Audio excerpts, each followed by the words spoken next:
Good evening, everyone. Glad to be back with you. Been on a little sick leave. Welcome back. Thank you. The Social Service Committee meeting of August the 23rd. And the first order of business is to approve the previous minute. The motion is made. Do I hear second? And it's been second. All in favor? Aye. Any opposition? Hearing none, it's unanimous. Okay, our current business today, we have Lisa Friedman here representing the Social Service Department. Michelle is out on vacation, and Eric is departed, am I right? Eric is no longer with us. No longer with us. We're gonna miss him too. Thank you, Lisa. Number one, authorizing agreement with Albany County Community Action Partnership, Inc. regarding employment services for the TANF and the safety net recipients. Madam Chair and Committee, it's my honor to be here tonight. The department is asking to renew an agreement with ACAP to provide employment services for our TANF and safety net recipients. This particular contract is all federal money. There is no county share. Are there any questions? Are you supposed to ask that? I will ask that question. I apologize. Okay, that's okay. Well, welcome here for the first time. Isn't that something? Thank you. Yeah. Do any of the members have any questions for Lisa? I'll make a motion. Yes, you can. The motion's been made and it's been seconded. All in favor? Aye. Any opposition? Hearing none, it's unanimous. Thank you, Lisa. Number two, authorizing an agreement with the Altamont Program, Inc. regarding employment services for TANF and safety net recipients. Thank you, Madam Chair. The department asks that we renew for a second of 4 years our agreement with the Altamont program to provide employment services for TANF and safety net clients who come to our agency for assistance. Yes. Okay. Seems pretty clear. You have a question, Mr. Burke? Just a general question. Are these amounts, I see that this is 700 people served, and the one before it was about 120, 150 family recipients. Is the reimbursement based on people served or a bulk funding? How do you come up with the Sir, what amount? we do is, I don't know how the top number is derived. I do know that we pay them 1/3 up front, and then the rest is according to benchmark. So they never, in fact, pull down the entire amount of the contract. The previous one was 100% federally funded.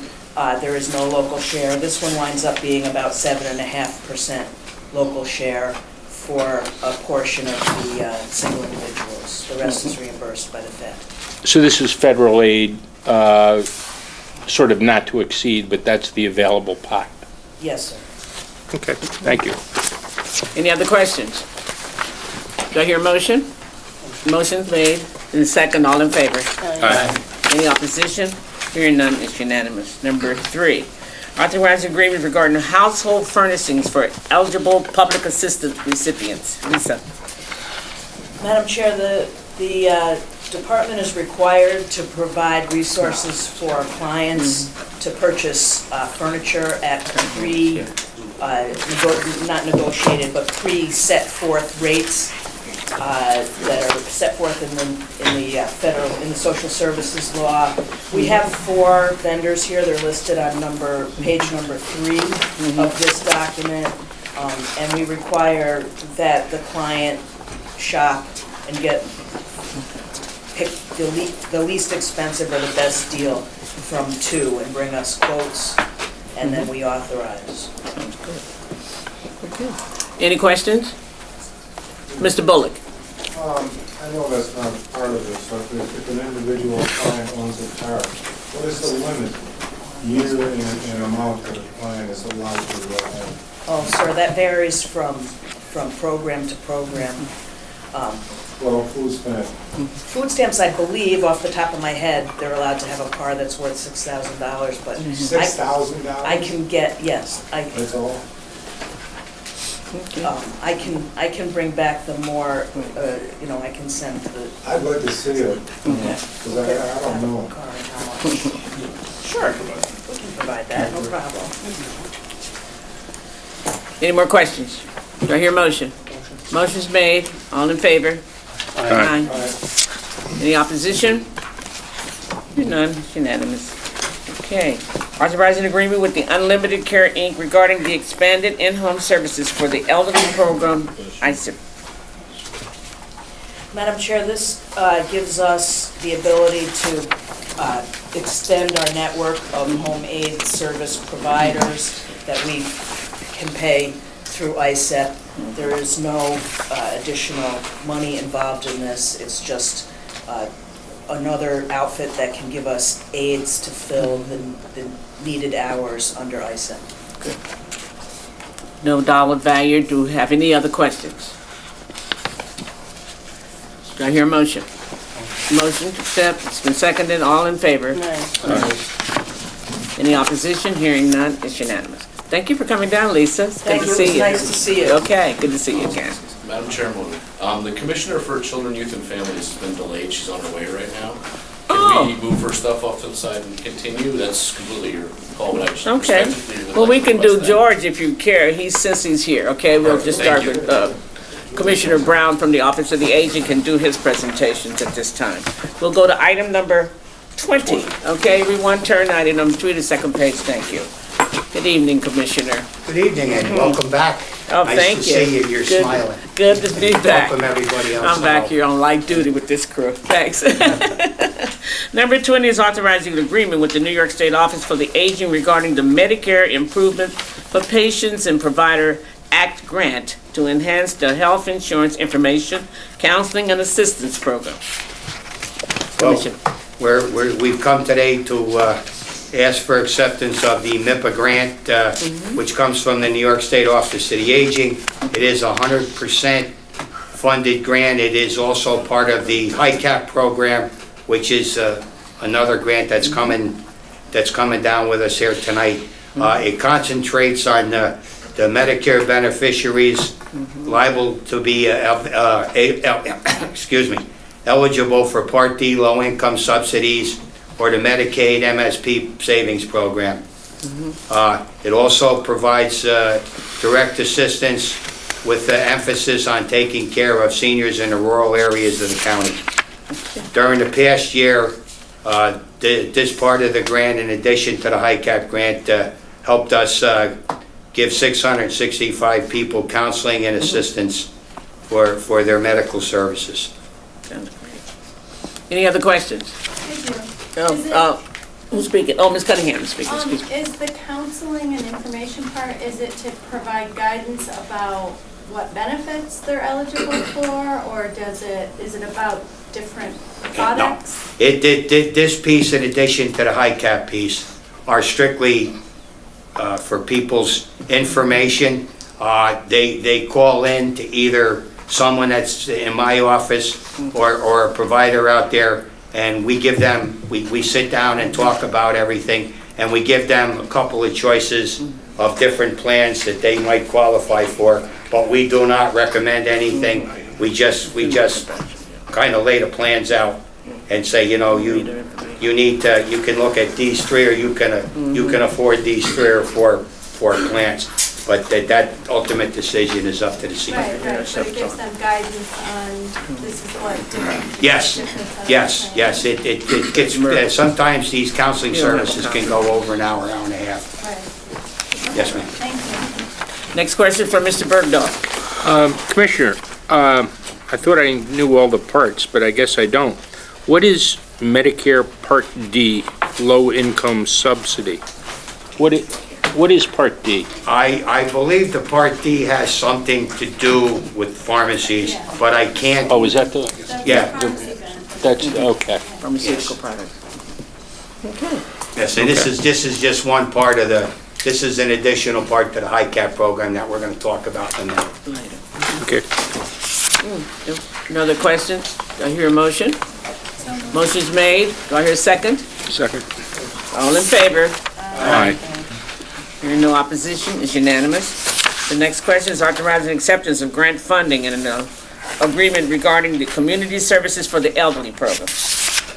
Okay, we come before you asking for you to allow us to accept the CSC Community Service Grant. The grant is used to support programs in Albany County that we use to provide senior transportation and to support our adult social daycare program. In 2015, 3,027 seniors received transportation services to and from their medical appointments, pharmacies, congregate sites, trips to the grocery store, for a total of 41,712 trips. On the flip side, on the adult service daycare, there were 56 seniors who we provided vital daycare adult day services. Okay. Any questions? Concerns? Do I hear a motion? Motion approved. A second? All in favor? Any opposition? Hearing none, it's unanimous. Thank you, and authorizing agreement with the New York State Office for the Aging regarding the Congregate Services Initiative Program. Once again, we ask you to allow us to accept the CSI Congregated Services Initiative Grant. This grant allows the Department for Aging to provide beneficial congregate services for our seniors at centers and congregate sites throughout the county. Although this is not a huge amount of money, an RFP, or request for a proposal, is used to determine where these resources can be used and are most beneficial. Past grants have been used to support a range of services supported by this grant, which include but are not limited to information and assistance, some transportation, socialization, education, and health and wellness activities, as well as caregiver support for families. Sounds great. Any questions? Mr. Bullock? Yeah, the senior center on 400 Hudson Avenue, where the sinkhole just happened. Did you get any calls from those folks about assistance? No, I did not. And to the best of my knowledge, nothing came in. Okay, the city did aid them with water and everything. Yes. And if we had gotten a call, we would have dispatched whatever services we could have. Most likely, it may not have been from the Department of Aging, but we would have found an agency that would have been out there. Yes, sir. Thank you. Any further questions? Do I hear a motion? Motion's made, and the second, all in favor? Aye. Any opposition? Hearing none, unanimous. What was that on, 22? Number 23, authorizing the acceptance of grant funding and the agreement with the New York State Office for the Aging regarding the health insurance information, counseling, and assistance program. Okay, this is the partner grant of the aforementioned MIPA program. This is the one with the most money. It's worth $33,168,000, which is a straight out no match to it. And this funding is a tad different, but pretty much the same from the MIPA grant, is that this provides counseling and education to seniors about their options and to assist them in making more informed decisions when choosing the correct Medicare Part D program. Okay, $7,000 of this grant is used in the department to offset the salary of one of our employees. Mr. Bergdorf, this is the part you had asked a question earlier about. You have any more Yeah. concerns or No, questions? no, It's all satisfied. Any more I questions? now understand what Part D is. Now you know what the Part D is. Any other questions? Do I hear a motion? Motion's made. Do I hear a second? Seconded. All in favor? Aye. Hear no opposition? It's unanimous. Okay, last one for you, George. Authorizing agreement with the New York State Office for the Aging regarding funding for transportation services. Okay, this final grant is the AAA State Transportation Grant, which comes directly from the state of New York through the State Office of the Aging to us. It's a grant worth $16,926. There is no match to this grant, and it does provide an additional 1,640 trips in our transportation program. Great. Are there any further questions? I hear a motion? So moved. Motion's made, seconded, all in favor? Aye. Okay. Hear no opposition, it's unanimous. Thank you. Thank You had a you. final question, Yes, Ms. yes, Cunningham? ma'am. I saw that press release by the governor a week or so ago about an additional $50 million for the AAAs for ISEP. Okay, can I just say that that when I saw that it came in the newspaper, my first reaction to that was I called my organization, the State Association. That was not additional funding. Okay. That was the original press release on the original 50.1 million. That was released back in January. And for the life of me, I made 3 or 4 calls. No one can know why it was released again, but that's not, that's the original ISEP program. So it wasn't new money that was being. Yeah, and somebody called me and asked me that, and I read that release, and it really didn't state new, but when I saw that, I was jumping for joy, figuring there might be some additional funds out there, but it's not, it's the original grant. Thank you, Commissioner Brown. Thank you. On the agenda, Commissioner Gail Hulkingen, she's here. All right, she's here, she made it, she's landed. Good evening, Gail, how are you? Good evening, my apologies to. No problem, George is good, sit right in. No, we didn't miss a beat. Thank you. All right, number 5, authorizing agreement with Parsons Child and Family Center regarding the provisions of clinical prevention services. Number 5. Okay, if I may, I'd just like to point out that 5 through 10 Certainly. are going to be similar. They're renewals for our clinical prevention services. Okay. It will just be with different providers, so I can do it collectively, or if you prefer to go through them individually, we can do that as well. So I hear that's a good combo. You think that's a good idea? 5 through 10, she's gonna combine it as she make her discretion, okay? I'm all for prevention. A motion to just group them. Motion to group them has been made and it's been second. Okay, thank you. Go ahead, Commissioner. Thank you. So collectively, these are all within our prevention services, and prevention services are really about either preventing children from going into foster care or minimizing the length of stay of children in foster care. And with the clinical services, those are really targeted at families that are really managing some complex stressors within the household, whether it's domestic violence, substance abuse, dealing with complex trauma. So the idea of the clinical services is to have a social worker that works with the family in terms of identifying the needs, really providing the clinical support that they need, as well as linkages to additional services. So that collectively would represent the various clinical providers that we're contracting with, which would include Parsons, Trinity, Cayuga Centers, and St. Catherine's for Knox Westerlo program. Do we leave out the community maternity And services? CMS, thank you. Okay. Actually, I Is don't that a little believe that different? CMS is included. No, CMS is included in here. I apologize, yes. CMS is number 6. Okay. Are there any questions about these services you just described? I guess I just have the same question, What's that here? which is how do we come to these amounts? Are they just schedulized, or are they based on a target population? How do we determine that, Parsons is going to get $1.1 million and Trinity some other figure? They sound really like, no, kidding.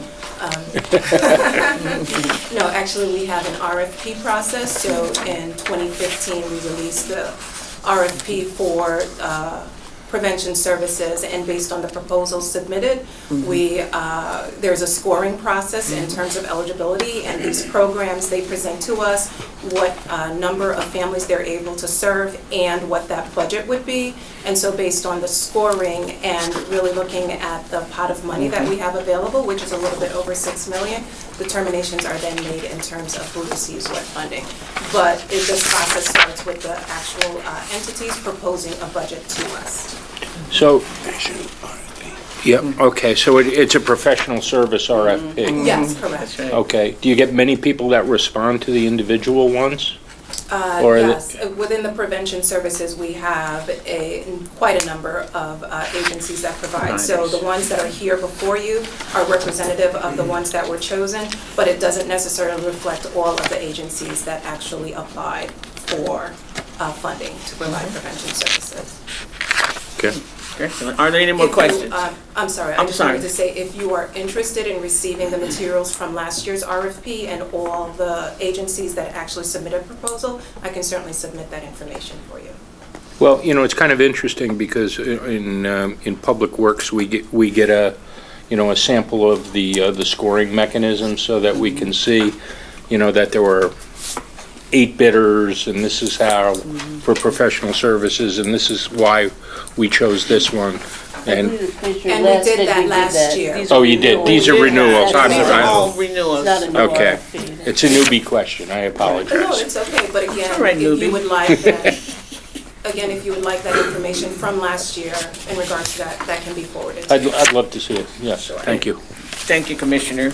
So that's number 5 through 10. Do I hear any more questions? One more Can I just question? one more Okay. question? Sure. I know there's a lot of research that suggests that, social workers in the home can, have positive effects, and, I'm sure that this type of programming is great. Do you guys collect data on, it's hard to measure something that didn't occur, but do you collect data just to sort of ascertain whether or not this type of program, what the net effect of it is in terms of children not, having to be placed in foster care, or, it's kind of hard to collect because you don't know what you're preventing because it's not occurring, but you. Very true. And so, in general, we do collect data. We have our connections database that we are able to generate reports in terms of looking at who's entering care, so we're able to drill down to demographics. We're looking at the reasons why they're entering to care, and we're looking at their length of stay in care. So anecdotally, we're able to kind of gather some information to inform decisions in terms of what seems to be the services that seem to be most effective and what are the highest areas of need. So from that perspective, we're able to utilize some data, but to really get to what you're asking, unfortunately, we're not there. Okay. This is more of a procedural question. Okay, Yes. certainly. But these contracts are all for next year, but the budget process hasn't started for that budget as yet.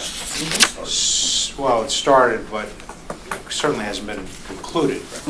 So are these contracts, do they have a clause in there that this is subject to funding by the county? Because you're essentially telling these providers that in most instances, it looks like the county share is 26%. I would assume that, or at least I would hope, that there's some sort of an out in the contract in case the county doesn't fund these programs.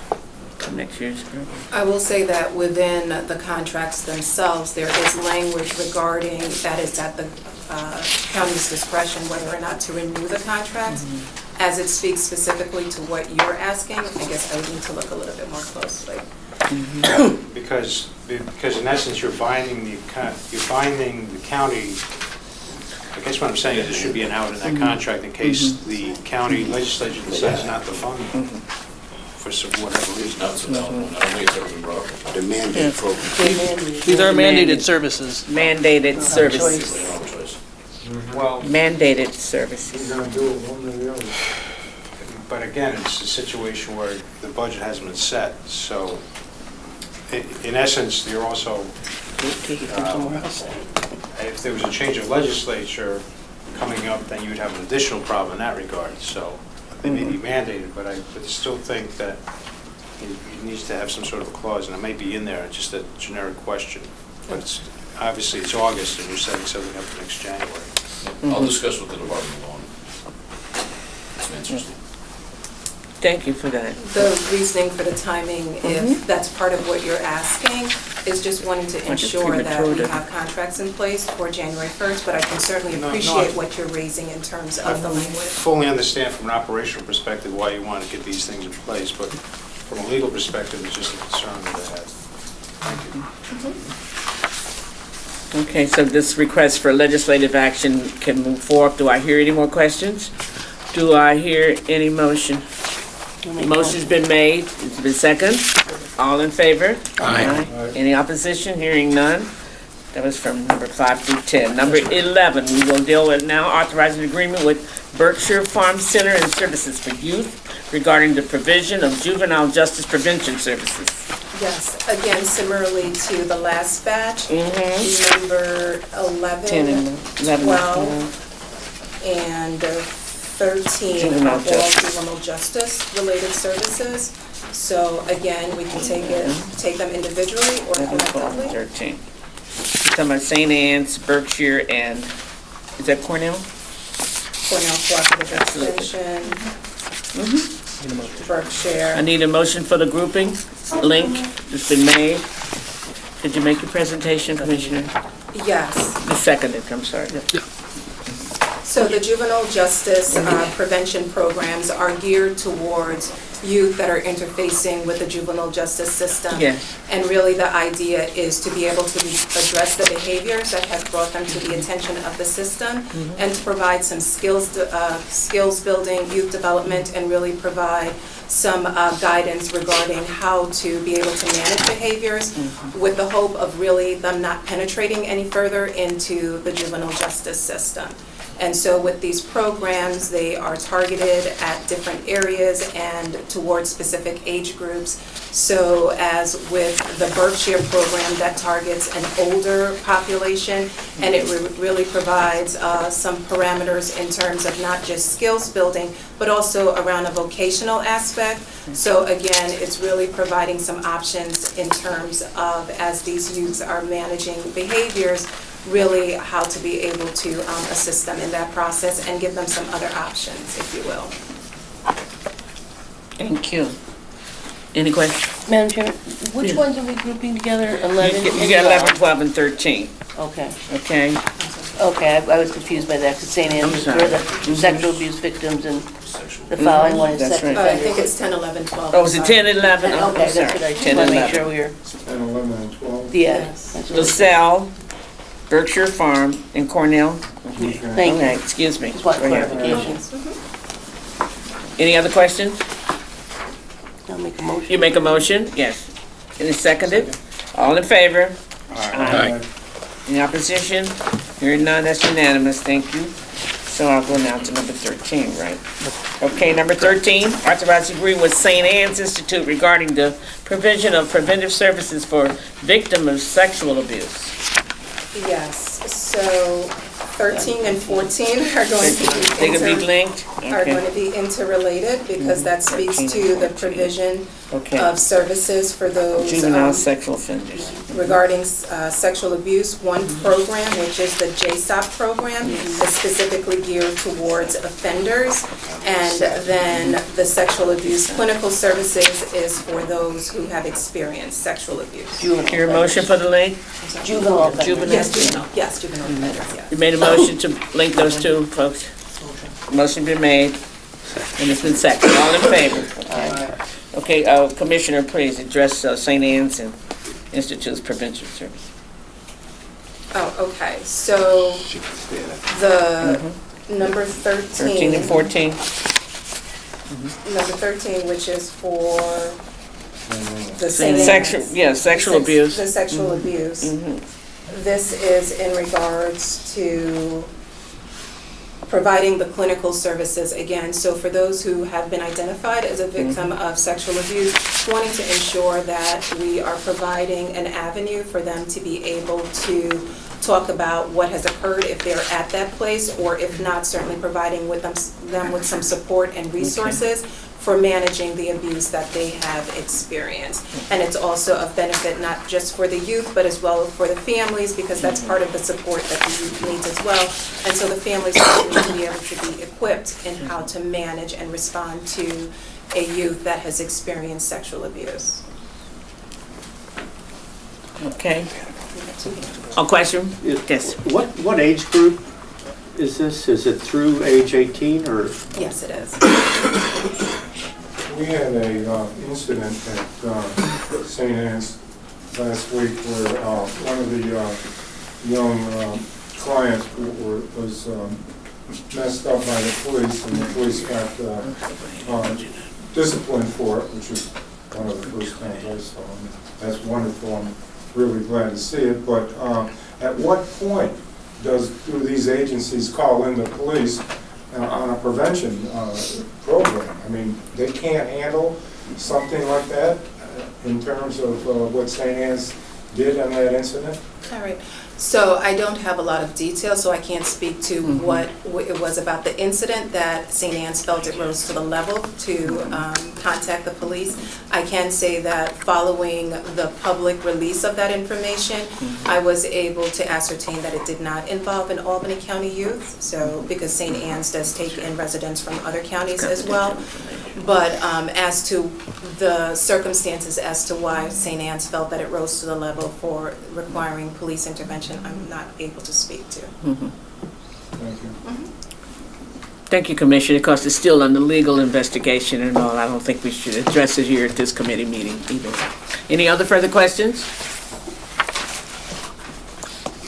I make a motion? Make a motion? Motion's made.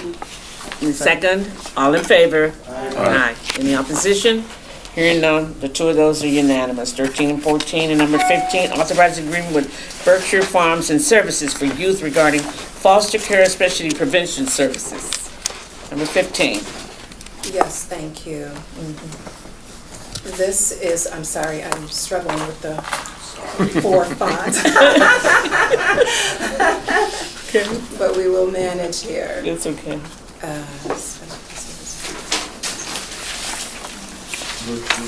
Berkshire Farm and foster care. Okay, focused on the future program, thank you.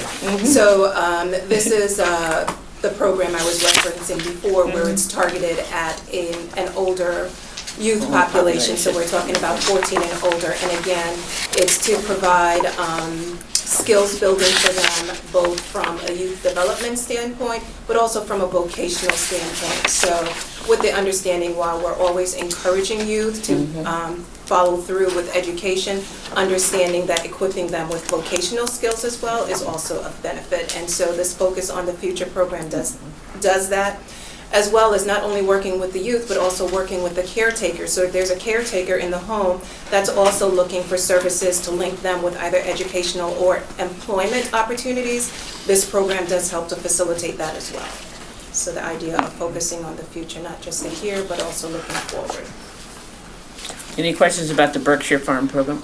Yes, Ms. Cunningham. I just have a question. It really goes to all of them. When you mentioned that the program serves, 10 children or 12 families, is that meeting the need, or is there a need in excess of that, for really just a generic question for many of those? We actually do track utilization on a monthly basis, and I will say that we have been fortunate that for the referrals that we have received, the majority of times we have been able to link that family to a service that we are providing through our prevention unit. Occasionally, we do have a wait list.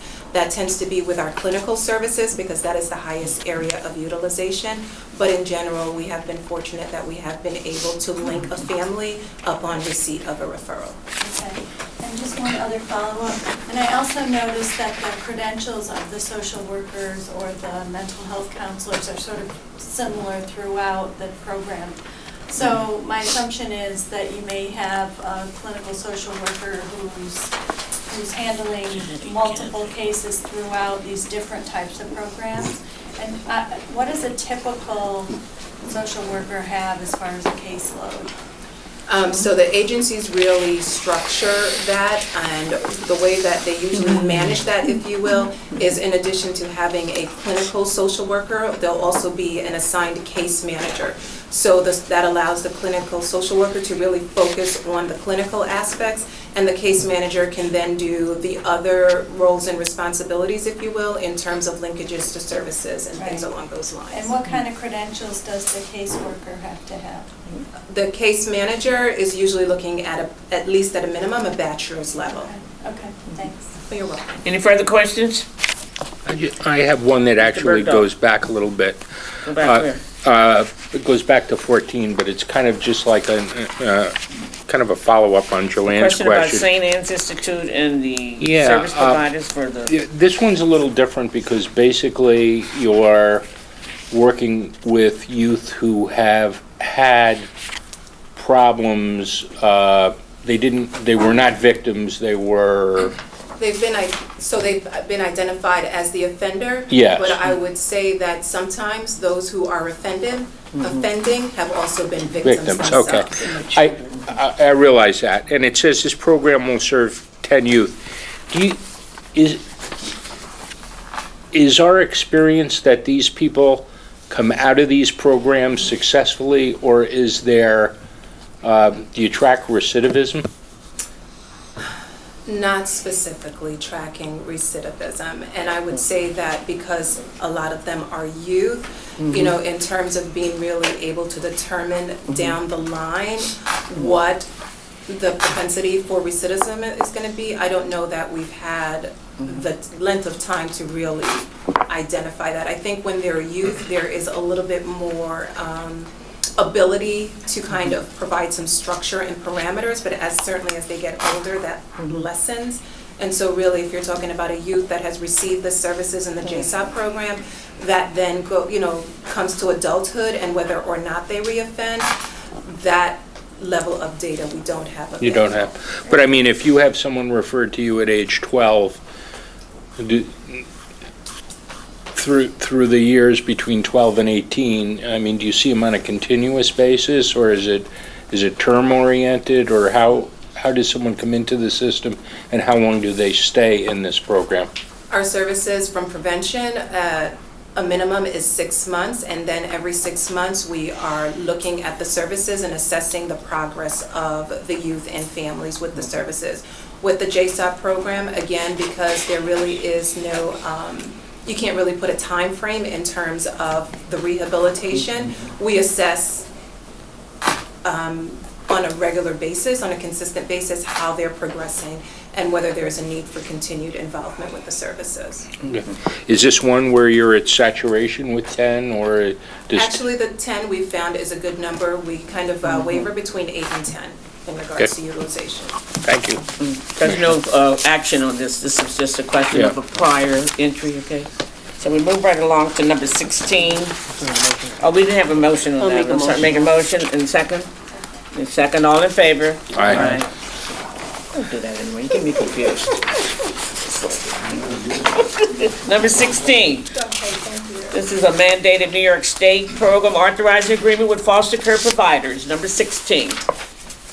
Yes, so as part of the services, the mandated services within the department, when circumstances rise to the level that a child or children need to be removed from their home, then we need to have certified foster homes in which to place them with. So the list that you see there before you are the available resources for us to place children with, and we need to have contracts in place in order to do so. Okay. Do I hear a motion? Motion, do I hear a second? Motion and second, all in favor? Aye. Any opposition? Hearing none, it's unanimous. Number 17, authorizing agreement with the Village of Colony regarding parents, partners, services. Yes, thank you. So parent partners are persons who have interfaced with the system in some capacity or other, and we found that having parent partners to work with families currently interfacing with the systems has actually been a very helpful bridge, if you will, in terms of facilitating that communication between the families. The parent partners, because they've successfully navigated the systems, they're able to speak from that firsthand experience. And so sometimes when there might be a barrier because, the caseworker wearing the caseworker brand and the caseworker badge may not be able to bridge some of that engagement with the family, having a parent partner in place does help to facilitate that communication at times. And again, because they've had the advantage of having navigated the system, they're able to provide that level of information to the families. And so we have a parent partner within our department, we have a parent partner at probation, and we have a parent partner at our children's mental health clinic. Okay. Any questions? Do I hear a motion? Motion's made. Do I hear a second? Motion and second, all in favor? Aye. Any opposition? Hearing none, it's unanimous. Number 18, authorizing agreement between the Department of Children, Youth and Family Services and the Probation Department regarding prevention, supervision, and treatment services for the juveniles. Commissioner. Yes, so this is representative of the collaboration between our two respective departments. So with this funding, it goes to support some of the juvenile officers within probation that help to facilitate those programs that are geared towards juveniles. And so the advantage there is in working with the probation department and child services and children's services. You know, a lot of these children are dual system involved. And so oh my God, I lost my train of thought. In supporting the probation officers, it really facilitates the collaboration of the services. And again, with the goal of these children not further penetrating into the juvenile justice system. Good. Are there any questions? Pretty clear, you understand? Motion's been made. I hear second. And second, all in favor? Aye. Any opposition? Hearing none, it's unanimous. Number 19, and your final one, Commissioner, authorize agreement with the University at Albany regarding management and leadership training.